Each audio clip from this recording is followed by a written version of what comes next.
तो पार्ट 42 की शुरुआत वहीं से होती है जहां पिछला एपिसोड खत्म हुआ था। म्योंग दोही का भेजा हुआ इनहेरिटेंस ट्रांसफर पेपर्स देखकर काफी गुस्सा होता है, जिससे हमें समझ आता है कि इसके अपने डैड के साथ कुछ खास बनती नहीं थी। तो वो अपना दूसरा फोन देखने लगता है, तभी उसके डैड यहाँ पर पहुंच जाते हैं। म्योंग को दूसरा फोन यूज करता हुआ देखकर पूछते हैं, तुमने अभी तक उन लड़कियों के मैटर को सॉर्ट आउट नहीं किया। अब उनकी बातें सुन तो म्योंग भी घबरा जाता है और नर्वसली कहता है कि हाँ कर लिया। देन वो अपने दोनों फोन्स को पॉकेट में रख लेता है। डैड से पूछता है क्या मैं अभी जा सकता हूँ। इससे पहले नोसु कुछ कहता है, उसकी मॉम आ जाती है जो उसे कहती है कि खाना रेडी है तो खा कर जाना। इसलिए म्योंग उनके साथ चला जाता है। वहीं तरह में बटलर को दिखाया जाता है जो कि गोवन की हिस्ट्री बुक को पढ़कर काफी इमोशनल होता है। वो याद करता है जब उसने गोवन से पूछा था कि कल फुल मून नाइट होने वाली है, लेकिन कल क्या होगा अगर समंदर में जाने के बाद भी आपका टैटू वापस नहीं आया तो क्या होगा। गोवन कहता है अगर ऐसा हुआ तो दोही मेरे बिना अपने नॉर्मल लाइफ में वापस चली जाएगी और मैं हेल में ना खत्म होने वाली आग में जलने के लिए कैद हो जाऊंगा। ये बात गोवन ने हंसते हुए कही थी और बटलर ये सुनकर काफी सैड होता है। Coming back to present, Butler Gowan के पुराने फोटोज को देखकर काफी इमोशनल होता है। कहता है कि डायरेक्टर गोवन अपने मौत के सामने होने पर भी स्ट्रॉन्ग बनने का प्रिटेंड करते हैं। ये बोलकर वो तो काफी सैड होता है। फिर वो अपने इमोशंस को कंट्रोल करके कहता है कि नहीं, मुझे नहीं रोना चाहिए। जब वो ऐसे सिचुएशन में भी इतने स्ट्रॉन्ग है तो मुझे भी स्ट्रॉन्ग रहना पड़ेगा। पर जैसे ही उसकी नजर अपने साइड में पड़ती है, वहाँ पर तो गायंग होती है जिसने उसकी सारी बातें सुन ली थी। तो बटलर उसके सामने थोड़ा नाटक करने लग जाता है और थोड़ा टॉपिक को डाइवर्ट करते हुए कहता है कि तुम कब आई, मैंने तो तुम्हारी पैरों की आवाज तक नहीं सुनी। गायंग तो सीधे उसकी ओर तलवार करके पूछती है कि मुझसे फिर से झूठ बोलने की कोशिश मत करना, डायरेक्टर गोवन को क्या होने वाला है। बटलर कहता है कुछ भी तो नहीं, वो तो ठीक है। गायंग पूछती है वो मेरा परफॉर्मेंस देखने आएंगे ना। बटलर कहता है हाँ जरूर आएंगे। गायंग पूछती है सच में ना वो आएंगे। बटलर तो खुद ही इमोशनल हो जाता है, कहता है चाहे कुछ भी हो जाए वो जरूर लौटेंगे। बटलर को रोता हुआ देखकर गायंग समझ जाती है कुछ तो गड़बड़ है, इसलिए वो बटलर से बात निकलवा ही लेती है। गायंग को जैसे ही सच पता चलता है वो तो काफी ज्यादा इमोशनल हो जाती है और यहाँ से काफी गुस्से में निकल जाती है। वहीं बटलर उसे कंसोल करते रह जाता है कि कुछ नहीं होगा, हमारे डायरेक्टर गुआन और उनका टैटू वापस आ जाएंगे। इधर पुलिस स्टेशन में डिटेक्टिव एंड ऑफिसर्स किलर के केस को इन्वेस्टिगेट कर रहे थे कि आखिर किलर को किसने मारा होगा। ये लोग स्टार्टिंग से डॉट्स कनेक्ट करते हुए आते हैं। पहले इस किलर ने गोवन के सीने में चाकू मारा और अब इस किलर को ही किसी ने जलकर मरने के बाद सीने में चाकू मारा। ये दोनों ही बात कोइंसिडेंट नहीं हो सकती। डिटेक्टिव पूछता है कि जब गोवन पर अटैक हुआ था क्या वो चाकू मिला था। ऑफिसर बताता है कि हमने चारों ओर देखा था लेकिन वो चाकू नहीं था। तभी गोवन आ जाता है, कहता है कि ये कोइंसिडेंट नहीं है, इस किलर के पीछे इन सारे अटैक्स का असली कल्प्रिट छुपा हुआ है। देन वो उन्हें उस नाइफ के बारे में भी बताता है कि जिस चाकू से इस किलर ने मुझ पर अटैक किया था और इस किलर के सीने में जो चाकू मारा गया है वो दोनों एक ही है। आपको लग रहा होगा कि मेरे पास इस किलर को मारने के रीजंस थे, पर मैंने नहीं मारा, मैं घर पे दोही के साथ था। आप चाहे तो सीसीटीवी फुटेज चेक कर सकते हो। डिटेक्टिव कहते हैं कि हमें आप पर डाउट नहीं है, इसीलिए आपको बताने की जरूरत नहीं है। गोवन कहता नहीं, मैं बस यही बात क्लियर करना चाहता था। गोवन ने यहाँ आकर इसीलिए ये सब कुछ कहा क्योंकि उसे डाउट था कि अगर आज रात वो टैटू ट्रांसफर नहीं हुआ तो वो इस दुनिया से गायब हो जाएगा और उसके गायब होते ही पुलिस वाले बिना सोचे समझे गोवन को ही असली कल्प्रिट मान लेंगे और उससे दोही का नाम खराब होगा। इसीलिए गोवन कहता है कि मुझे लगता है कि वो असली कल्प्रिट इस चाकू से मुझे वार्निंग देना चाहता था, जिसकी मुझे कोई फिक्र नहीं है, पर अगर वार्निंग दोही के लिए था तो उसकी जान को दोबारा खतरा हो सकता है। इसीलिए मुझे आप लोगों से एक फेवर चाहिए कि अगर मैं ना रहूं तो दोही को प्रोटेक्ट करिएगा। देन सीन शिफ्ट होता है दोही पर, जो कि आज के दिन का प्लानिंग कर रही थी कि उन्हें सोक्चो में जाकर कहां घूमना है और क्या करना है। वो इंटरनेट पर सोक्चो के सारे बेस्ट जगहों के बारे में सर्च करती है, जहाँ से वो पहले केबल कार्स की राइड, देन वहाँ पे थोड़ा घूमने फिरने के बाद डिनर का प्लान बनाती है। गोवन अभी तक आया नहीं था, इसलिए वो थोड़े अच्छे होटल्स वगैरह बुक करने लग जाती है। तभी उसे गायंग की कॉल आती है जो उसे कहती है कि हमें कुछ बात करनी होगी। ये बोलकर वो उसे बाहर बुलाती है, जहाँ उससे पूछती है कि क्या तुम डायरेक्टर गोवन को टैटू ट्रांसफर करने जा रही हो। दोही कहती है हाँ। गायंग पूछती है क्या तुम चाहती है कि उन्हें उनकी पावर्स वापस मिल जाए। दोही कहती है हाँ चाहती हूँ। तो गायंग पूछती है कि फिर तुम उनके लिए क्या कर सकती हो अगर ये काम नहीं किया तो। दोही पूछती है आखिर तुम कहना क्या चाहती हो। तो गायंग कहती है कि अगर तुम्हारे समंदर में कूदने के बाद भी टैटू डायरेक्टर गोवन के पास वापस नहीं लौटा तो तुम क्या करोगी। तो ये उसे कंफ्यूजन के साथ देखने लग जाती है। तो गायंग कहती है कि क्या तुम्हें डायरेक्टर गोवन ने कहा है कि ऐसा करने से कंफर्म ये टैटू उनके पास लौट जाएगा। दोही के पास इसका कोई जवाब नहीं होता। गायंग उसे बता देती है कि डायरेक्टर गोवन तुम्हारी वजह से मर जाएंगे अगर आज रात वो टैटू उनके पास वापस नहीं आया तो। जो सुन दोही शॉक्ड होती है। गायंग कहती कि पर अगर तुम मर गई तो टैटू अपने आप डायरेक्टर गोवन के पास चला जाएगा। दोही को तो कुछ समझ नहीं आ रहा था कि वो उसकी बात पर भरोसा करे या नहीं, पर ये लड़की तो आगे हद कर देती है। दोही को सीधा जहर की बोतल पकड़ाते हुए कहती है कि मैं तुमसे रिक्वेस्ट करती हूँ कि प्लीज डायरेक्टर गोवन को बचा लो। ये तो पूरा मतलब कुछ भी वाला मोमेंट हो गया। वहीं दोही तो उसकी बात सुनकर टोटल शॉक्ड रह गई थी, पर तभी वहाँ पर गोवन पहुंच जाता है और गायंग से पूछता है कि तुम यहाँ क्या कर रही हो। पर दोही तो गोवन से पूछने लग जाती कि क्या ये सच है कि अगर आज रात हमारा ये टैटू ट्रांसफर फेल हो गया तो तुम मर जाओगे। अब ये सुन गोवन को गायंग पर बहुत गुस्सा आता है, पर गायंग कहती कि मैंने तो बस इसे सच बताया। पर गोवन कहता है कि ये बकवास कर रही है, इसकी बातों पर ध्यान देने की जरूरत नहीं है। ये कहकर वो दोही को ले जाने लगता है, पर दोही उससे अपना हाथ छुड़ा लेती है, पूछती कि मुझे सच बताओ। पर गोवन उसे कोई जवाब नहीं दे पाता। पर ये पागल गायंग कहती है बताया ना कि जब तुम मरोगी तभी वो जिंदा रहेंगे। जो सुन गोवन तो गायंग पर चिल्लाकर उसे चुप रहने के लिए कहता है, पर दोही अब इससे काफी कंफ्यूज हो जाती है, इसीलिए वो यहाँ से अकेली चली जाती है। गोवन उसके पीछे जाने लगता है तो गायंग उसे रोकते हुए कहती है कि मैं तो बस आपको बचा रही थी। लेकिन गोवन उसे डांटते हुए कहता है कि मैंने कहा था ना कि अपनी लाइन क्रॉस मत करना और अपनी इस ख्याल ख्याली दुनिया से बाहर निकलो, तुम मेरे लिए कोई मायने नहीं रखती। ये कहकर वो दोही के पीछे चला जाता है, पर दोही अपनी कार लेकर निकल जाती है। जहाँ कार में तो वो काफी ज्यादा कंफ्यूज होती है, लेकिन फिर उसे कल रात कुआन की बातें याद आती है। जब उसने पूछा था कि अगर कल दुनिया खत्म हो जाए तो वो क्या करना चाहेगी। उसे याद करके वो समझ जाती है कि गायंग ने जो कुछ भी कहा वो सच है, लेकिन वो इस बात को कंफर्म करने के लिए बटलर से पूछने के लिए चली जाती है, जहाँ बटलर भी उसे बता देता है कि ये सच है। डायरेक्टर गुआन को कल ही इस बारे में पता चला, जो सुन दोही काफी ज्यादा शॉक्ड एंड इमोशनल होती है। समझ आता है कि गुआन कल रात ऐसी बातें क्यों कर रहा था, और गुआन की कहीं दूर जाने की बात जो दोही को सपना लगा था वो गुआन ने उसे सच में कहा था। यही सब याद करते हुए वो हान रिवर के पास चली आती है, जहाँ पर वो गुआन के साथ उसकी पिछली बार की मेमोरीज को याद करती है। यहीं पर उन्होंने टैटू ट्रांसफर करने की कोशिश की थी जो फेल हो गई थी।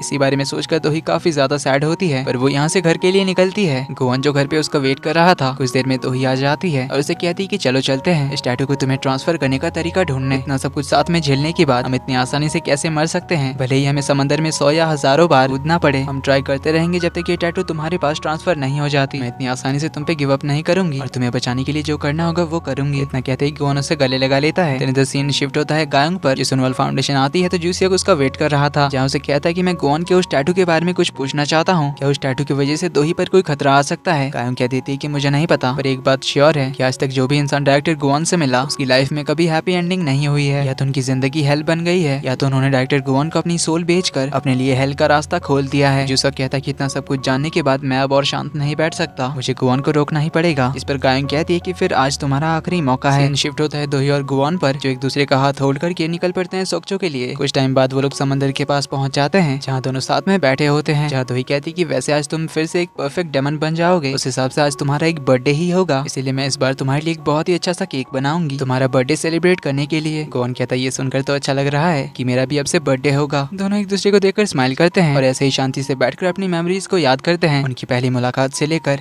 दोही को फर्स्ट टाइम बचाने के चक्कर में टैटू ट्रांसफर, फिर उनकी बॉडीगार्ड वाली डील से लेकर कॉन्ट्रैक्ट साइन करने तक, दोही का बिना सोचे समझे गुआन को गुंडों से बचाने से लेकर उनके कॉन्ट्रैक्ट मैरिज तक, एक दूसरे से प्यार होने से लेकर हर कदम पे एक दूसरे का साथ देने तक वो अपने हर मोमेंट को याद करते हैं। और इसी के साथ पार्ट 42 का एंड यहीं पर होता है। ये वीडियो पसंद आई तो वीडियो को लाइक कर देना, चैनल पर पहली बार आए हो तो do subscribe and hit the bell icon, ताकि आगे की एपिसोड्स आपसे मिस ना हो। जल्दी ही मिलते हैं अगले वीडियो में, तब तक के लिए take care and bye bye.